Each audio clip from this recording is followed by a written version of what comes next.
कर्म का चक्र। एक छोटे से गांव में एक खुशहाल परिवार रहता था। पति पत्नी की बहुत दिनों से एक बच्चा पाने की इच्छा थी। सालों की प्रार्थना के बाद भगवान ने उन्हें एक प्यारी बेटी का उपहार दिया।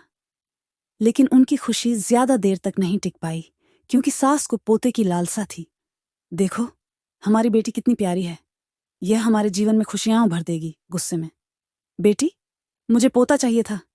यह लड़की हमारे परिवार का नाम कैसे आगे बढ़ाएगी। सास के दिल में जहर था। उसने एक भयानक योजना बनाई। रात के अंधेरे में उसने नवजात बच्ची को उठाया और उसे गांव की नदी में फेंक दिया। कुछ दूरी पर एक गरीब परिवार नदी के पास रहता था। उसी रात पति पत्नी नदी के पास से गुजर रहे थे, जब उन्होंने बच्चे के रोने की आवाज सुनी। यह आवाज कैसी है? लगता है कोई बच्चा नदी के किनारे पड़ा।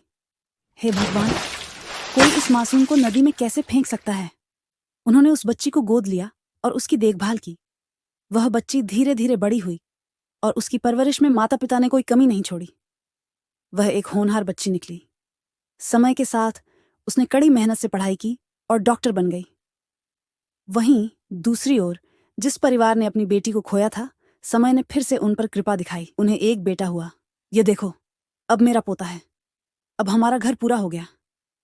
वह लड़का बड़ा हुआ, लेकिन उसका स्वभाव बेहद कठोर और स्वार्थी था। अब मेरा बेटा शादीशुदा है, हमारा घर और बड़ा हो जाएगा। लेकिन शादी के बाद बेटे का बर्ताव और भी बिगड़ता गया। उसने अपने माता पिता और सास ससुर को परेशान करना शुरू कर दिया।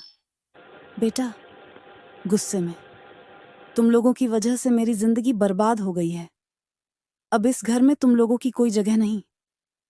बुजुर्ग माता पिता अब बेघर हो गए थे और सड़कों पर दर दर भटक रहे थे। ठंड और भूख से परेशान उन्हें कुछ समझ नहीं आ रहा था कि वह कहाँ जाएं। माँ, कहाँ जाएं अब? हमारे बेटे ने ही हमें घर से बाहर निकाल दिया। आप लोग यहाँ क्या कर रहे हैं? आपको इतनी ठंड में बाहर नहीं होना चाहिए था। चलिए, मैं आपकी मदद करती हूँ। बेटी, तुमने हमें बचा लिया। हम तुम्हारा ये एहसान कभी नहीं भूलेंगे।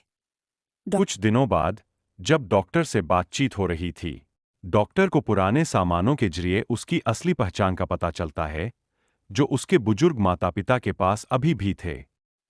आपकी बातें सुनकर मुझे ऐसा लगता है जैसे मैं आपसे कहीं पहले मिली हूँ।